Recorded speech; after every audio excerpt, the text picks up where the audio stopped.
A very good day to you. I'm Hank Gross, MidHudsonNews.com. It's Monday, October 9th. The news today brought to you by the Galleria at Crystal Run. Nava Herzog of Walden is a native-born Israeli who came to the United States when she was 11 and returned to join the Israeli Air Force and obtain her college degree. She later returned and has lived in Orange County ever since. She and her husband still have family and friends in Israel as Hamas continues to attack the country. We're in touch with them. Joe has very close family, and I do. And we're trying to be in touch. And one of my cousins lives in one of the kibbutzim that was breached. But he's okay, but he knows people who were killed. So we're directly connected to people who are, somehow compromised, but most are not. Most are safe. Mrs. Herzog is holding on to her faith for the Israeli people. Prayers for the state of Israel and its people are being shared around the world, including among members of Beth Hillel and the Jewish Community Center in the village of Walden. Joseph Herzog, a service attendee, served as a combat medic in the Israeli army during the Yom Kippur War.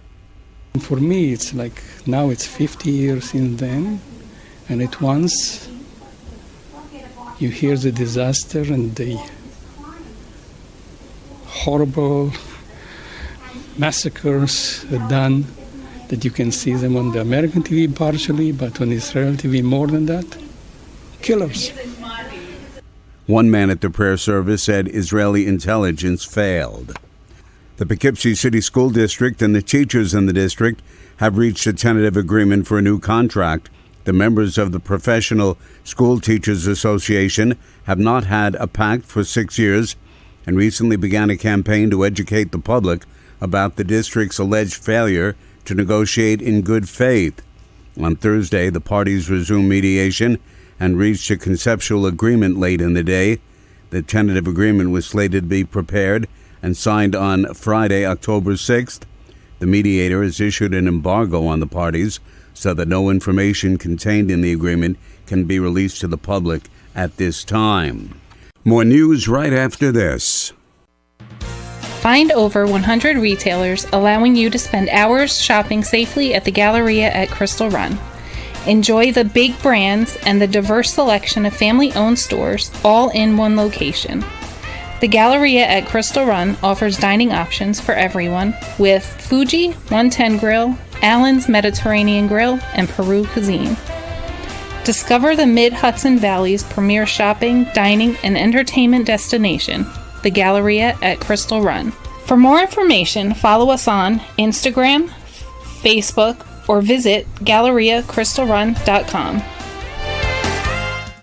Confusion over the height and clearance of a historic railroad trestle in Port Jervis was reported by those involved as a likely factor in a 3-vehicle incident that occurred on the city's East Main Street Saturday evening.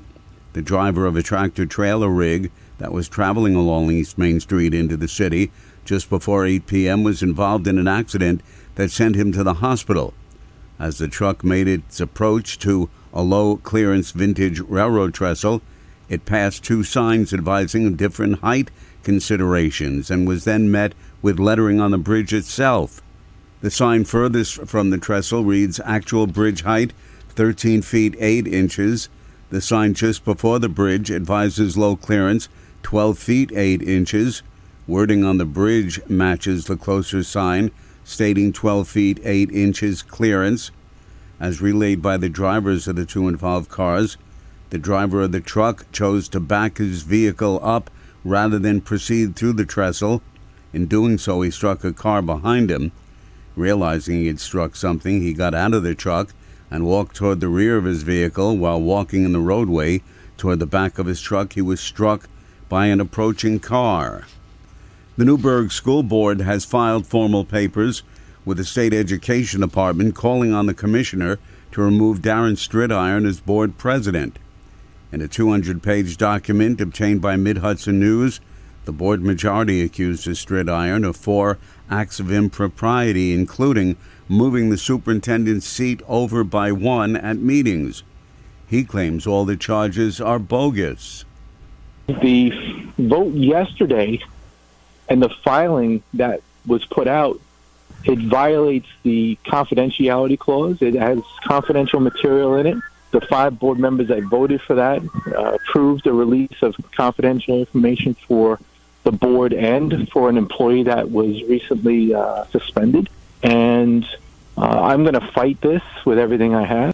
The charges against Stridiron include that he had Dr. Jacqueline Manning Campbell change her seat at board meetings, in the words of the document, diminishing her professional status as superintendent.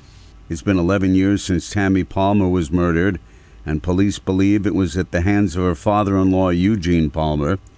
He's believed to have fled into Harriman State Park and has not been heard from since. Palmer, who's 84, is known to be interested in auto racing and is a car enthusiast and also experienced hunter and outdoorsman, police say. Anyone with information concerning Eugene Palmer's whereabouts is asked to call the police or the FBI. I'm Hank Gross, MidHudsonNews.com. The news today brought to you by the Galleria at Crystal Run.